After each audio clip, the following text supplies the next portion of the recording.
ลุกขึ้นเถิด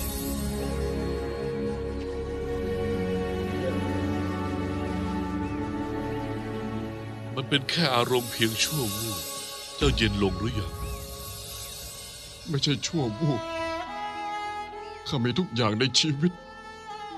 ความสุขมั่งมีความสำเร็จข้าสนองตัวเองได้แต่ทั้งหมดมันไม่จีรังทุกครั้งที่ข้ามองตัวเองข้าพบแต่ความมืดมนไร้ทางข้าพบแต่ความเจ็บปวดและข้าก็พบแต่ความโดดเดี่ยวข้าไม่อยากมีชีวิตอยู่แล้วเมื่อความปรารถนาได้ตื่นขึ้นเราจะรู้สึกพอใจเมื่อตอบสนองมันได้และเมื่อสนองความต้องการแล้วหัวใจเราจะรู้สึกโดดเดี่ยวอีกครั้งรู้ไหมว่าทำไมเมื่อเจ้าปรารถนาบางสิ่งมันคือความฝันเมื่อสมความปรารถนาหัวใจจะเข้าใจว่ามันเป็นความฝันเจ้าเก็บมันไว้ไม่ได้และมันจะหลุดลอยไปชีวิตไม่มีอะไรยั่งยืนเลยงั้นเหรอมีสิจงไม่พอใจกับความต้องการความสุขจากโลกภายนอกไม่มีอะไรเกิดขึ้นถ้าเจ้าวิ่งหนีไปถ้าเจ้ากลัวชีวิตและปฏิเสธตัวตนของมันเจ้าจะไม่ได้อะไรเลยเจ้าต้องเรียกสติกลับคืนมา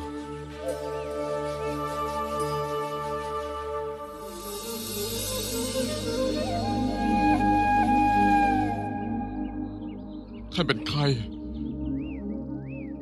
แล้วท่านรู้ได้ยังไง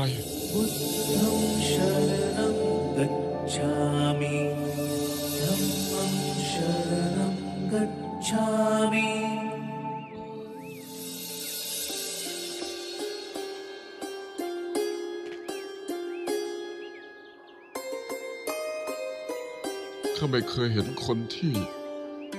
งดงามเหมือนกับท่านเลยข้าน่ะอยู่กับเจ้ามาตลอดนั่นแหละแต่เจ้ามองไม่เห็นเองดวงตาเจ้าน่ะมืดบอดและต้องการเห็นเพียงแต่ความมืดแต่มนุษย์เรานั้นสามารถเห็นโลกได้ตามที่ใจตนต้องการเป็นความจริงท่านคือผู้ยิ่งใหญ่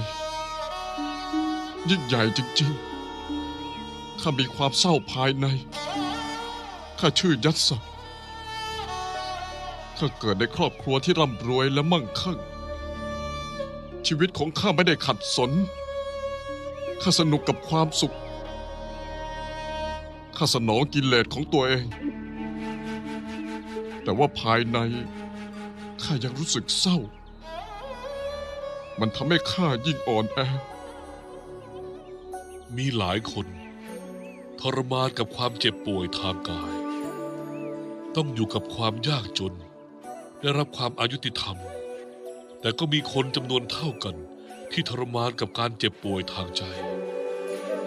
ลองมองดูรอบๆสิยศะ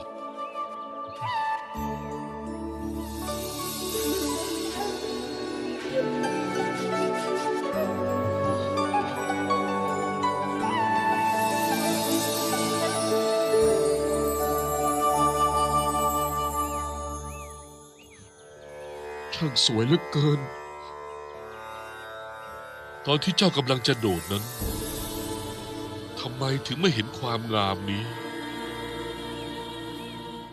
เพราะข้าไม่พร้อมที่จะเห็น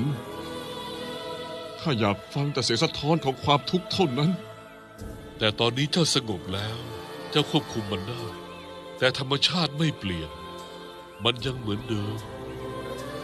สายตาเจ้าต่างหากที่เปลี่ยนอะไรที่มากเกินไปถึงจะเป็นความสุขมันก็มีแต่เพิ่มความทุกข์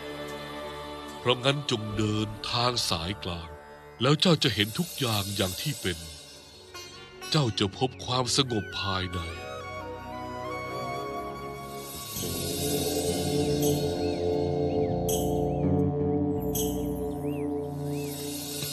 ท่านรับข้าเป็นศิษย์ได้ไหม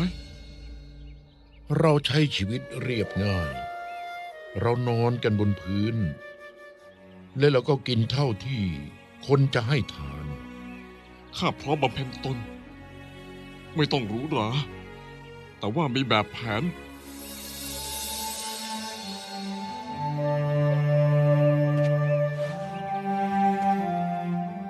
ทุกคนที่เกิดมาบนโลกนี้ มีสิทธิ์ได้รับความรู้ทุกคน เขาแค่ต้องออกเดินก้าวแรก ข้าพร้อมแล้ว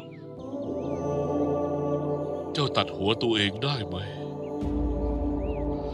ข้าพร้อมที่จะทำเช่นนั้น